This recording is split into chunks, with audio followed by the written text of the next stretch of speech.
A man is dragging a monster spike across a battlefield like it personally owes him money.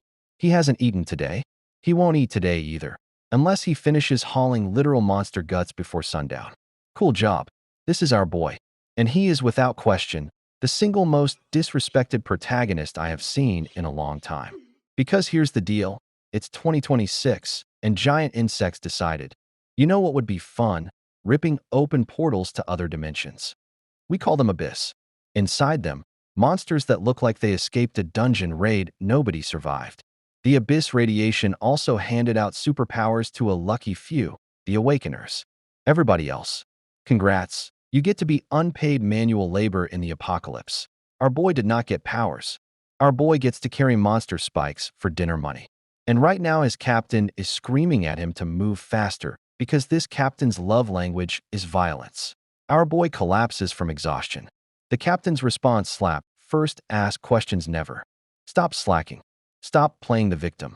Bro got smacked so hard he's more worried the captain hurt his hand on his face. The empathy is unmatched. The self-preservation instinct is currently on vacation. The captain asks if he can even work, and if not, he should just get lost. Our boy says he can.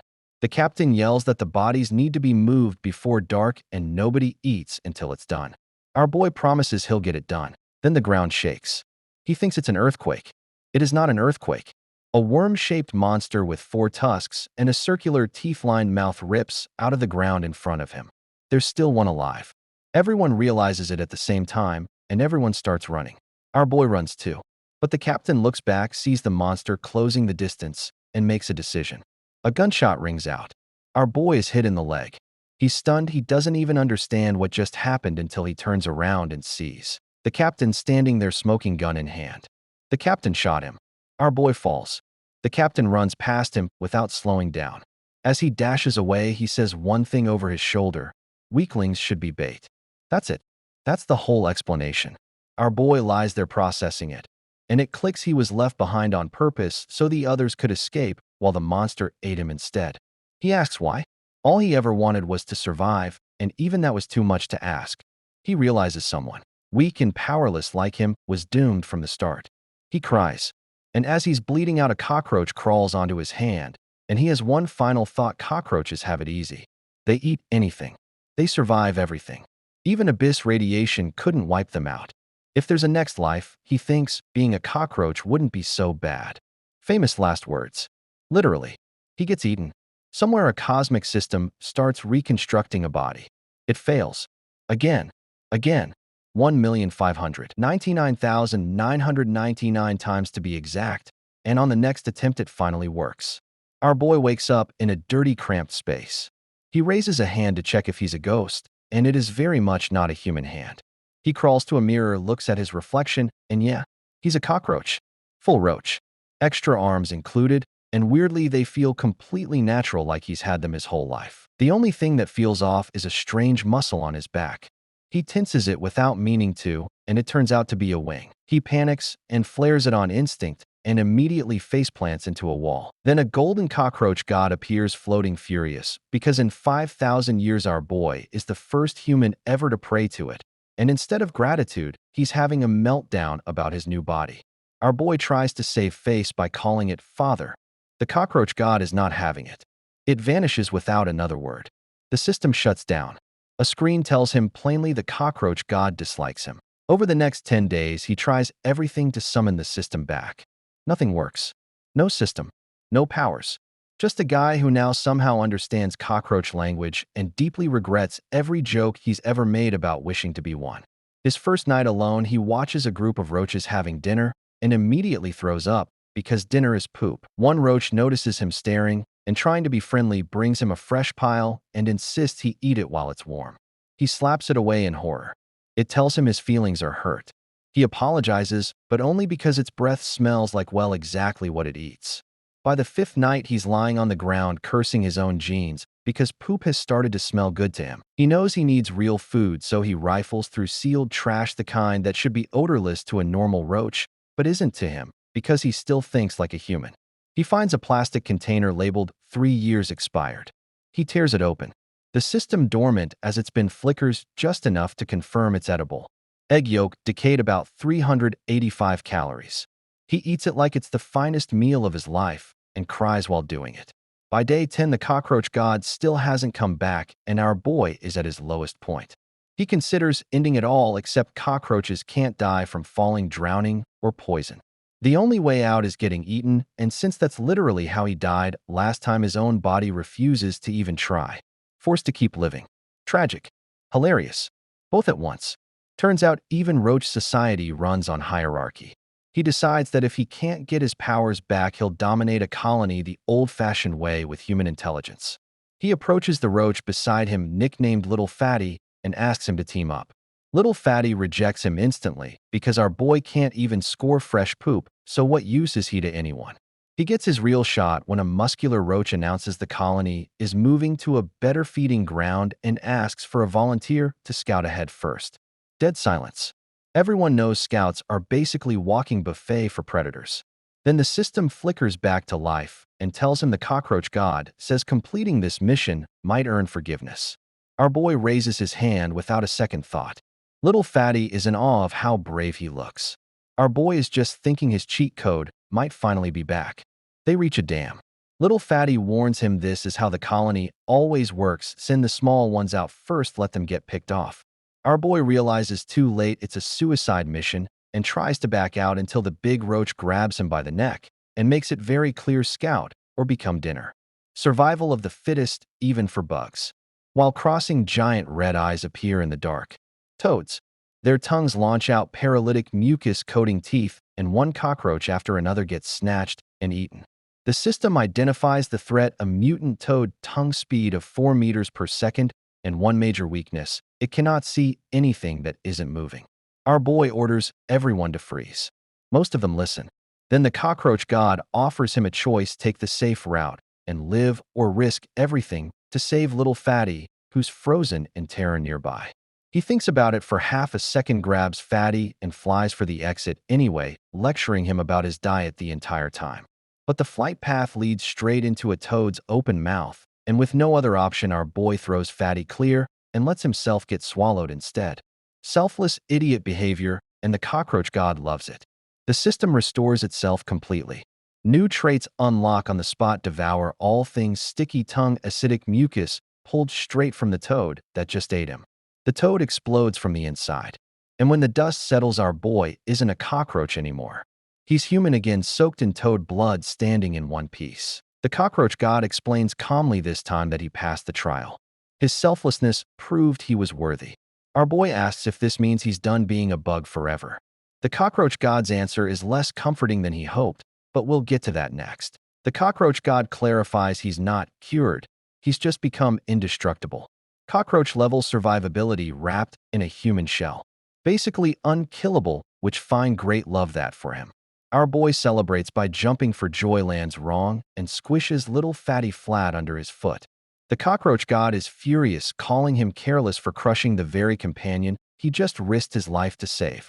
Our boy responds by launching into a full performance, wailing, rolling on the ground, sobbing about how he raised Fatty himself and now can't possibly go on living. It's so over the top, the cockroach god actually pauses and reconsiders whether it misjudged him.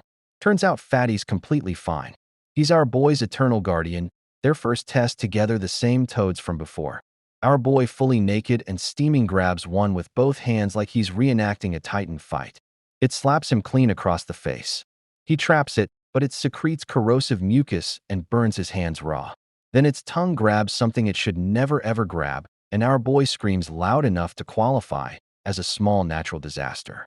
The cockroach god's solution is simple: eat it raw right now. Our boy gags and refuses until he remembers he used to starve for days just to find one decent meal, and suddenly eating a live toad doesn't sound so bad. He eats it, gains corrosive mucus, frog leap, elastic muscles, and wipes out the rest of the toads with newfound grace. He even calls invincibility lonely while standing in the wreckage. That's when the lights hit him. A military convoy rolls up, spotlights blazing, and a soldier announces they've found a naked man doing unspeakable things to toads. Our boy assumes rescue. Instead, the order comes through: immediately execute on sight. He's hit with dart arrows before he can say a single word. The soldiers move in for capture, but he's still standing, body trembling, as his new traits kick in and shake the darts loose. They raise weapons again. A woman seated on top of a truck calls down to stop them, capture him alive instead. That's their captain. Bikers circle him, rope him by the neck, arms, and legs, and drag him through the dirt at high speed in 5 directions at once. He screams that his body is being torn apart, then activates corrosive mucus on instinct, melting the ropes and sending every biker tumbling off their bikes at once. The captain realizes what he is immediately, an awakener, and orders the chase to continue. Soldiers come at him one after another, and he dodges every single one until a purple rope wraps around his ankle from behind. The captain, the one who'd been sitting there the whole time, asks if he really thought he'd escape that easily. She reels him and wraps him head to toe in silk, drags him behind her motorcycle through the streets while he yells for mercy, and brings him straight into the city's Vermilion Gate. This is the Extermination Squad, humanity's strongest line of defense, every member an elite awakener, and her name is Eileen. At the prison, she warns him to behave, whether he's a pervert or one of the 12 strange mute refugees that have been showing up lately. He insists he's harmless. Then the lights cut out. The other detainees, the silent, grinning ones, are found floating near the ceiling, heads swollen like balloons. One of them roars, and its skull splits open. What crawls out is a monster covered in vines and mushrooms, 3 eyes, a mouth full of spikes, and it immediately targets Eileen. A researcher nearby is infected too and turns hostile in an instant. Eileen can't fight back directly without hurting the people the monster's using as living shields, so she has to get creative, throwing scalpels, redirecting them midair with her silk to hit only the monster's real body while it tries to absorb every attack into its hostages. Our boy, meanwhile, has his own infection to deal with, a parasite spore drilling into him. The cockroach god's advice is blunt: stop complaining and just eat it. He does. Gains parasite resistance on the spot. When the monster turns its attention to him, next it can't take control of his body the way it can with humans, so it decides to just kill him outright. Eileen yanks him out of danger at the last second with her silk, and his first reaction, despite nearly dying, is to get a nosebleed because of where he lands. She's unimpressed, calls him exactly what he is. They strike a deal. She controls his body like a puppet through her silk, so he can actually fight despite not knowing how, and together they corner the monster, landing a hit that finally draws blood and proves its real body is weaker than it looks. The monster refuses to stay down. It absorbs energy from its remaining hostages and transforms into something far stronger, a giant red, muscular, 4-eyed thing that batters Eileen around the room like she weighs nothing. Our boy gets thrown, 2 bones broken, but his undying trait kicks in and heals him completely. He plays dead and waits. Just as the monster's about to finish Eileen off for good, reinforcements crash through Commander Corey and 2 other captains, all monsters in their own right. Corey dismantles the boss with almost insulting ease, chops it into pieces with a single sword swing, and when only a small core remains, traps it in a bottle like he just caught a rare creature in a video game. He's thrilled about it. Everyone else is exhausted. Our boy wakes up later in a bathtub. Eileen is showering 3 feet away behind a curtain. His gene test isn't back, yet the prison's destroyed, so she's stuck supervising him at her place. Hot water, only, no other option. She insists, completely unbothered by the situation. He tries to cover himself. She tells him to stop being shy and lectures him about personal space like he's the one being weird about it. She checks his back for wounds, hand pressed flat against his skin, completely unaware of what that's doing to him. The cockroach god, ever helpful, announces his heart rate and starts a countdown towards something it calls reproduction mode. Our boy yells no, absolutely not, and flees the bathroom faster than he's run from any monster this entire story. Once he's calmer, he asks to officially join the extermination squad. Eileen warns him their mortality rate is brutal. He points out that being a normal civilian in this apocalypse isn't exactly a safe retirement plan either. Fair point. She agrees to put him through special training, which turns out to mean getting thrown into an actual abyss with 4 random teenagers he's never met. Their leader, Justin, immediately benches him, hands him everyone's bags to carry, and tells him not to touch a single monster. Our boy happily agrees because not fighting means not dying, and just sits back eating dead monster corpses like a buffet, while everyone else grinds out kills the hard way, absorbing traits for free with 0 risk. Then the team encounters the abyss's final boss, and Justin sees an opportunity. He sends our boy alone to a so-called safe zone, except it's actually the ambush point with explosives stuffed into every bag he's carrying. Once the boss locks onto him, Justin plans to detonate everything and clean up whatever's left. One teammate objects. Justin shuts her down immediately, makes it clear there's no room for hesitation. The boss finds our boy exactly as planned, impales him, and the explosives go off right as he's already down. Justin watches from a cliff, laughing, certain it's over. But the smoke clears and our boy is standing there in one piece, eyes glowing, the horn still in his chest like a minor inconvenience. He pulls it out, picks up the monster by its own horns, and throws it directly at his own teammates. Justin, in full panic, now starts sacrificing his remaining teammates to slow the boss down, knocking them out one by one and leaving them for it to kill. Our boy saves the one teammate who never mistreated him, watches the rest fall, and finally faces the boss alone, determined to use the fight as his next step toward real strength. He defeats the boss bloodied but standing, and a strange key drops from its remains, something the cockroach god identifies as a gateway to a hidden secret realm technically off-limits to humans. But our boy's DNA reads closer to monster than human at this point, and the abyss apparently doesn't care about technicalities. Outside the abyss, the fallout is brutal: 3 dead, 1 critically injured, and our boy as the only one walking away clean.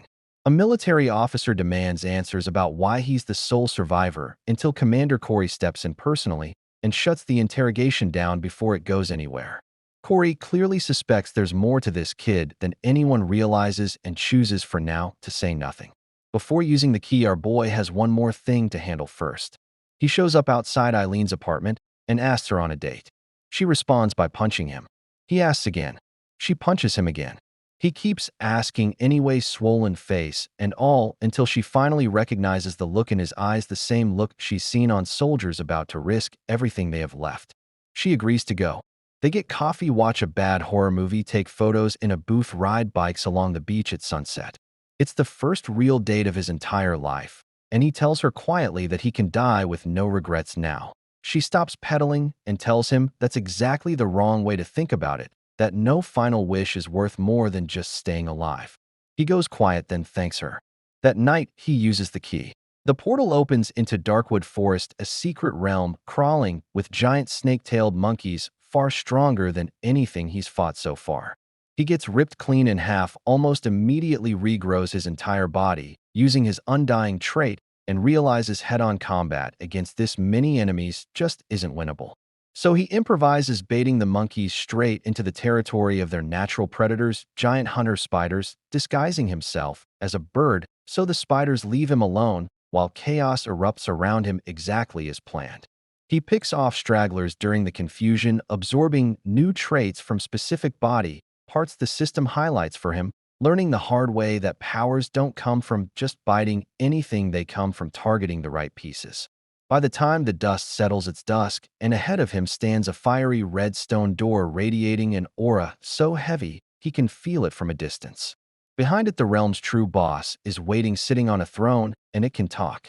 The boss asks if he's the one who slaughtered its kin, the same species he killed back in the regular abyss. Before he can even process that these monsters apparently have a society of their own, it attacks, and the fight turns brutal fast.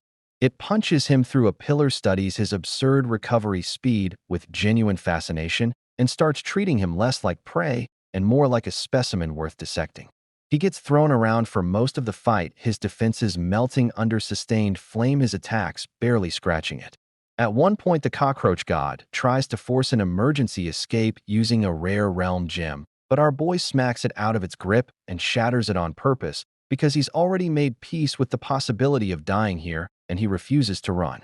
That decision triggers something.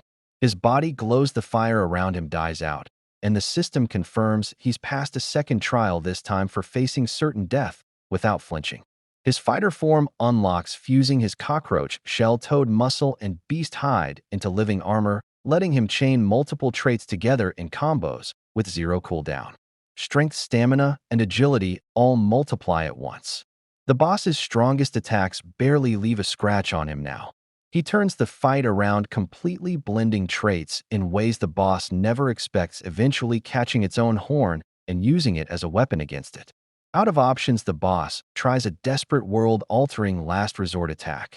Our boy reads its weak points clearly now in this form, sees the openings, and ends it with one decisive strike. Nothing is left of it but smoke and a rare monster seal.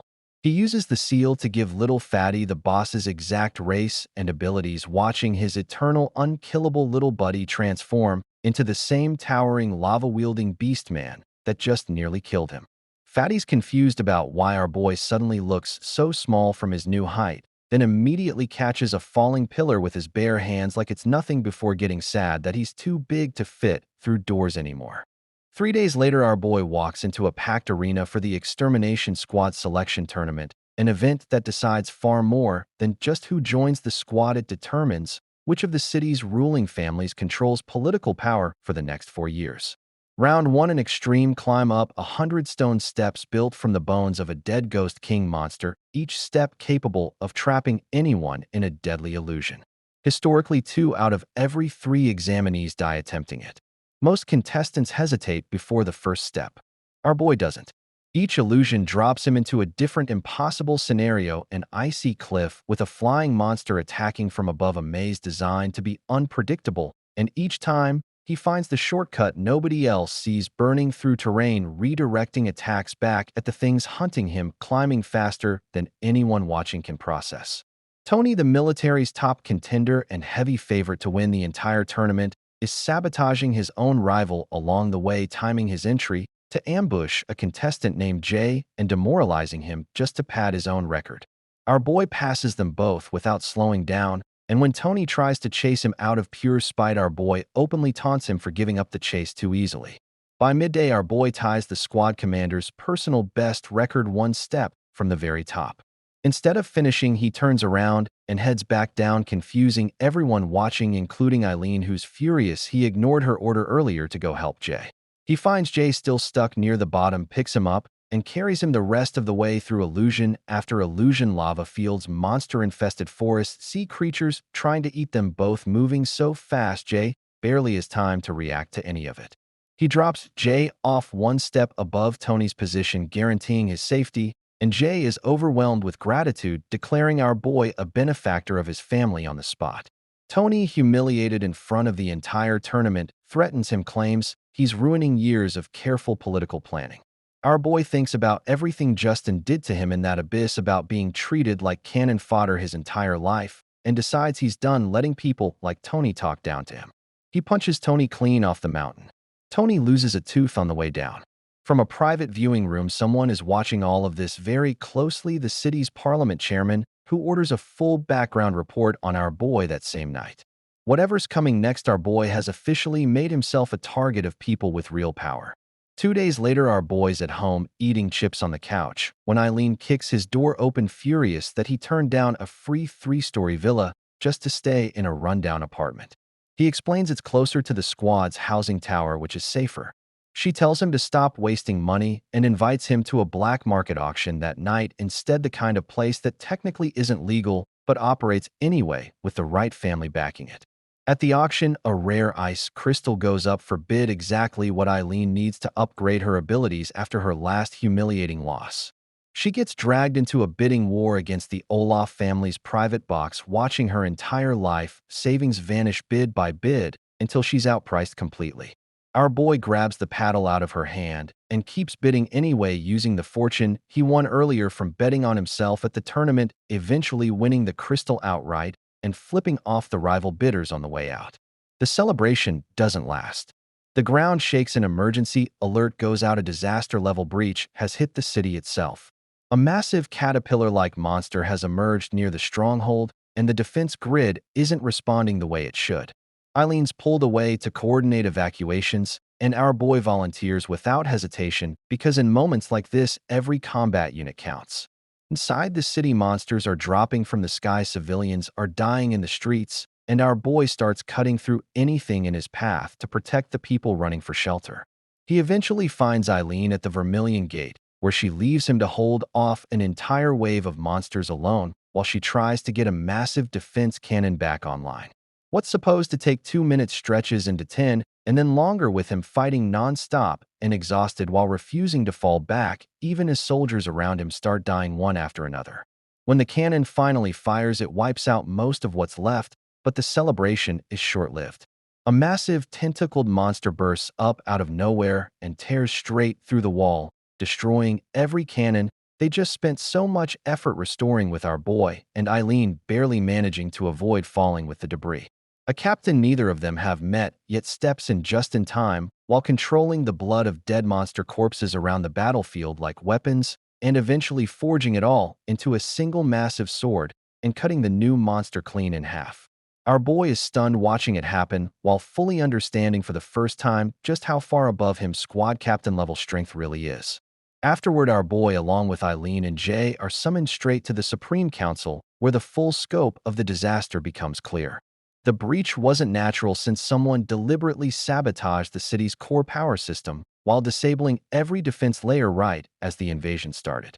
Before anyone can agree on an investigation, a second crisis interrupts the meeting entirely as footage shows a remote research facility under monster attack, with nearly everyone trapped inside.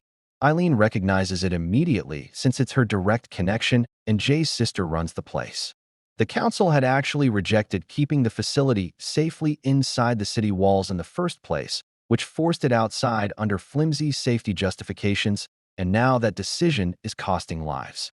Several council members start arguing about priorities instead of approving a rescue, while being more concerned with eliminating the new abyssal threat than saving the people trapped at the facility. Our boy realizes none of them actually intend to help. He says so out loud in front of the entire council and declares he'll go rescue the facility himself if nobody else will. Commander Corey quietly arranges to smuggle him and a small volunteer team through anyway, while risking the council's anger to make it happen since every official combat unit has already been mobilized elsewhere. His team ends up being Jay, who is desperate to save his sister, along with two former tournament rivals who once doubted him and now want to make it right, and Yao, the one teammate from the Abyss who never mistreated him and still owes him her life. Our boy tells them honestly that he has no idea how dangerous this mission will actually be. None of them care. They follow him anyway. Once at the facility, the destruction is just as bad as Minghai City. Buried under rubble, they find a man barely alive with half his body trapped, and as Jay rushes to help him, our boy senses something wrong. Water erupts around Jay's arm as a hidden monster uses the half-buried man as bait the whole time. Our boy cuts the water free, then identifies the creature as a fluid Goliath and explains its body is entirely liquid, meaning physical attacks won't work, so the only real target is a crystal core near its shoulder. Jay freezes it solid first, then shatters it. They press deeper underground and find Jay's sister and the surviving researchers trapped behind a sealed entrance where the facility's true purpose is finally revealed as growing crystals that scale endlessly with an awakener's own strength instead of capping out like normal monster crystals. She insists the rest of the staff should be abandoned to save time, but our boy refuses to accept that and forces a real plan to restore power to an underground rail system and then physically force open a massive gate that's stuck from sabotage. While Jay restores power from a control station, our boy and Yao fight their way to the gate itself, only to find it jammed by malfunctioning hydraulics meant to take 10,000 tons of pressure to move. Our boy chains every trait he has together, using Sticky Tongue for leverage and Stinger to anchor his legs and Elastic Muscles for raw force, then tears it open through sheer will alone while bleeding from the effort but refusing to stop. As the rescue train races toward the open gate, a fluid Goliath drops from the ceiling and latches directly onto him while he's still holding the gate open. An elderly researcher sacrifices himself to clear a path when the monster breaches the train itself, thereby buying everyone else the seconds they need to escape. Our boy stays behind alone while promising to find Jay's sister himself no matter what it takes as the rescue train disappears without him. Deep in the lowest level, Jay's sister, Director Zhang Yi, is recording something extraordinary as every fluid Goliath outside is deliberately letting itself be devoured by one massive archbeast while sacrificing themselves to make it stronger. When she gets too close, it notices her instead, while recognizing her as the one who locked it up and experimented on it for years. It grabs her with intent on finally getting revenge by eating the human responsible. Our boy arrives just in time to pull her free. She immediately calls him an idiot for risking his life again, since now the monster will just try to kill them both instead of one. He tells her plainly that he's done watching people sacrifice themselves so everyone else can live, and that's exactly why he got stronger in the first place. The Goliath, now furious that she's clearly in charge there, swears revenge on the spot. The fight is brutal. The monster adapts to every single attack thrown at it almost instantly, while shrugging off fire and freezing rays and physical strikes alike within seconds of being hit once. Director Zhang Yi fights alongside him with a bow and lands a hit that should disable its core entirely, but the Goliath counters by emitting a sonic wave that wipes out her crystal completely and leaves her powerless and at its mercy. Just as it closes in to finish her, our boy lands a clean punch that sends it flying while remaining completely unharmed himself and confusing both the monster and the director, who's now starting to suspect there's something deeply unusual about him. He summons Little Fatty to even the odds, and the two beasts clash head-on, while our boy combines blade traits from half a dozen different monsters at once before eventually beheading the Goliath outright.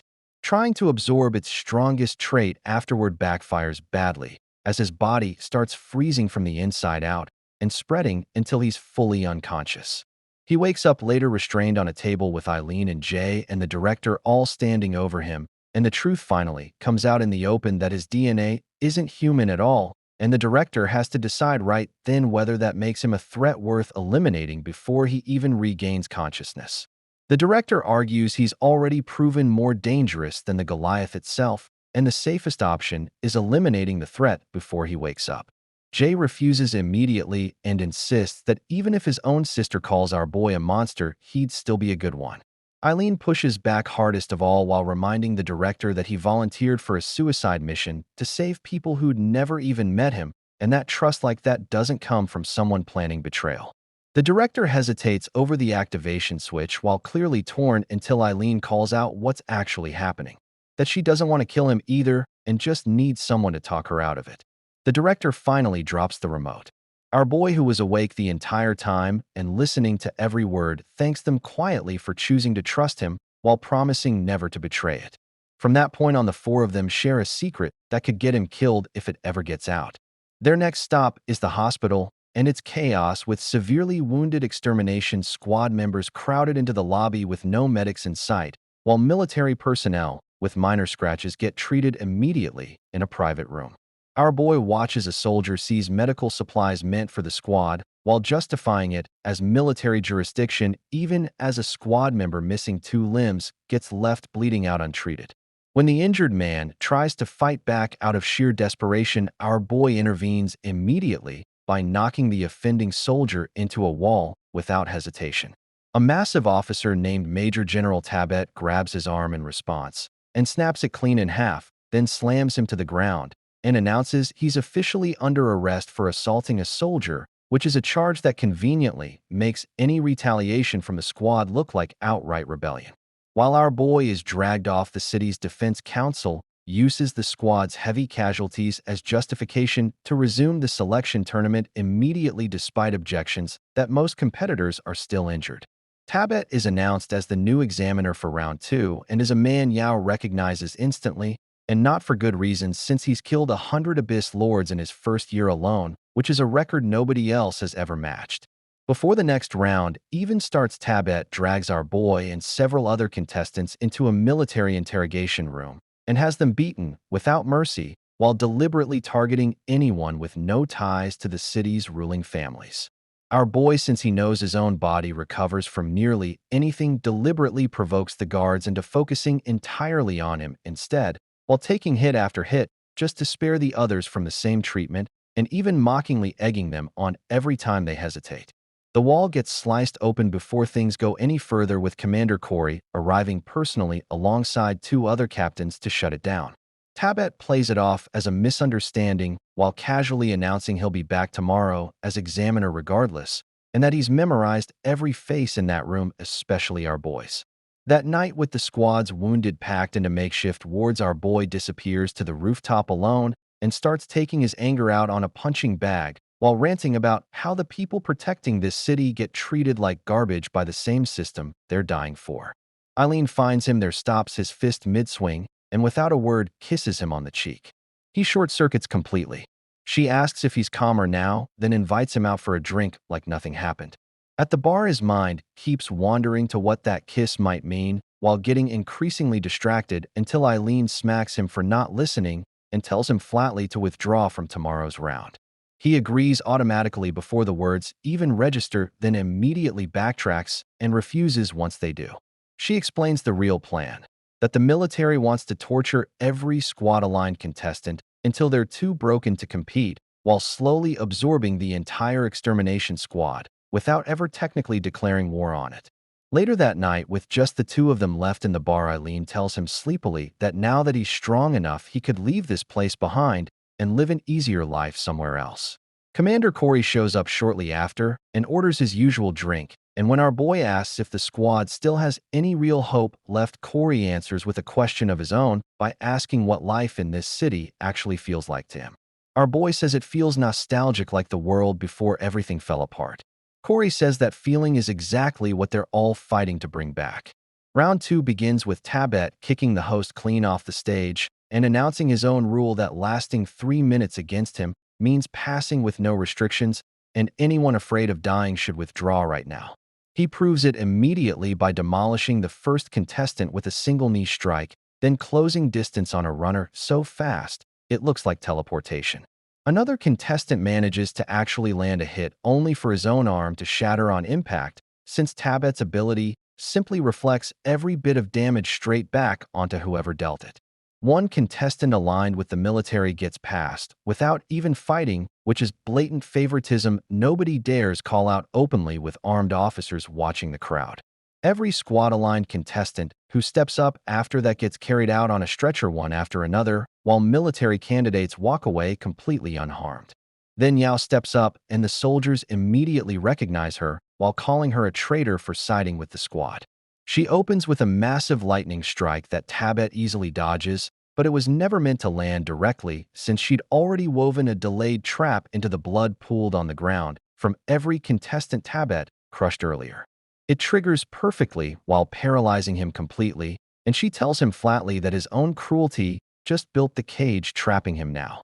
Before she can capitalize, Tabet asks her something personal, namely, why someone with her talent would ever betray the military's ranks. She doesn't answer and just unleashes everything she has as a massive lightning dragon manifests through full beast resonance with her weapon. It's enough to make even Commander Corey admit he wouldn't walk away from that attack unscathed if it landed clean. It doesn't land clean. Tabet had already torn free and left an illusion behind to eat the hit, while he repositioned before mocking her for falling for something that obvious. With seconds left on the clock, he closes the distance one final time, then catches her mid-escape, and ends the match by choking her unconscious with his bare hands, just 1 second short of the time she needed to advance. As Tabet raises his foot to finish Yao off completely, our boy stops it cold with one hand, while stepping onto the field before anyone even notices him arrive. He tells Tabet the match is already over, shoves him back, and declares the next fight is his instead.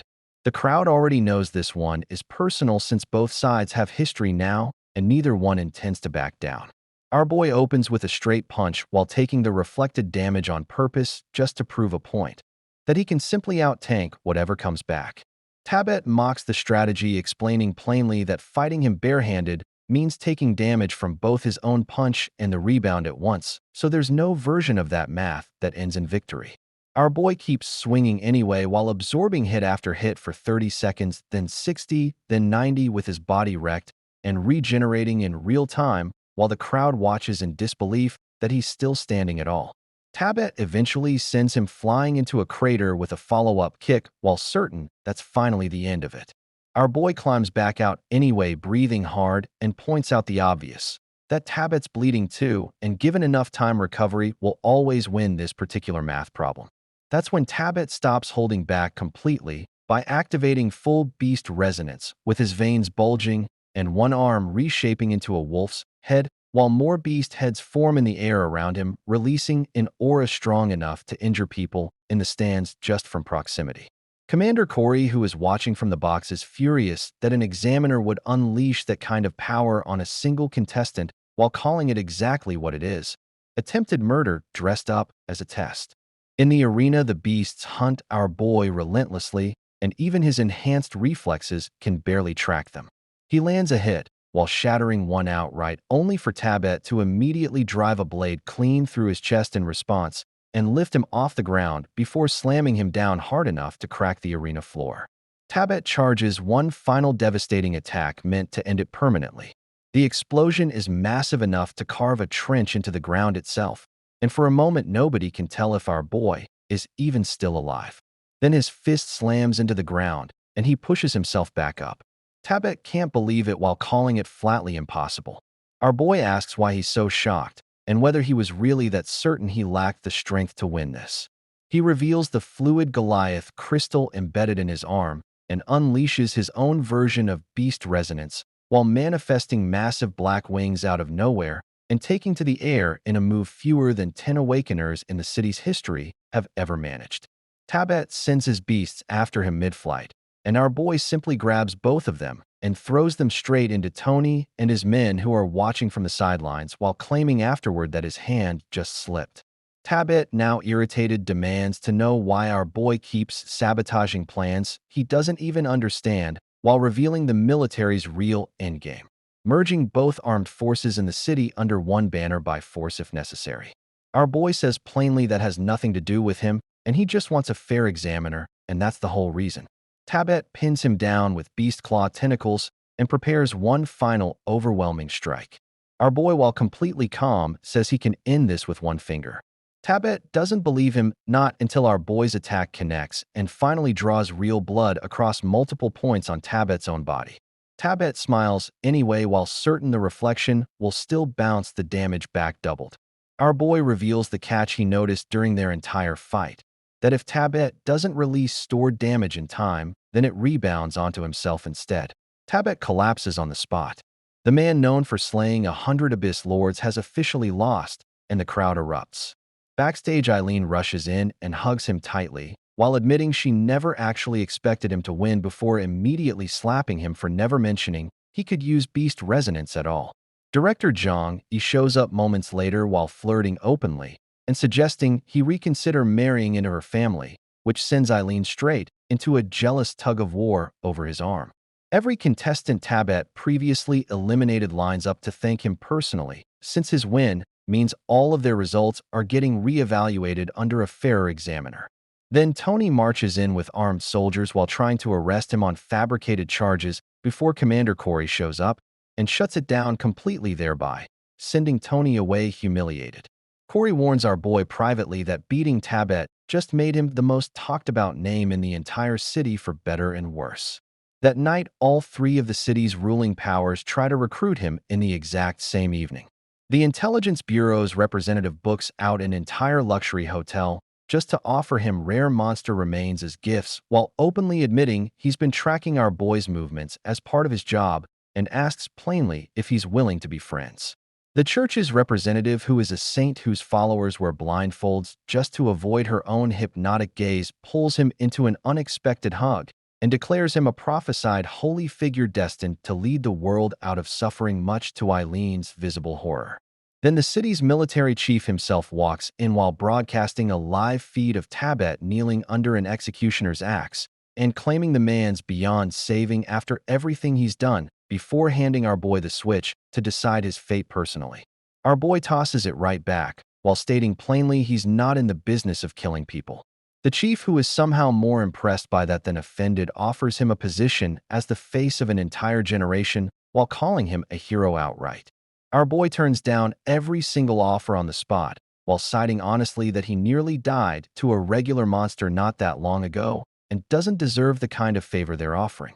Eileen looks visibly proud while watching him say no to all three at once. Outside, the chief tells his allies plainly that since our boy belongs to none of them, the original plan stands, namely to eliminate him during round 3 instead.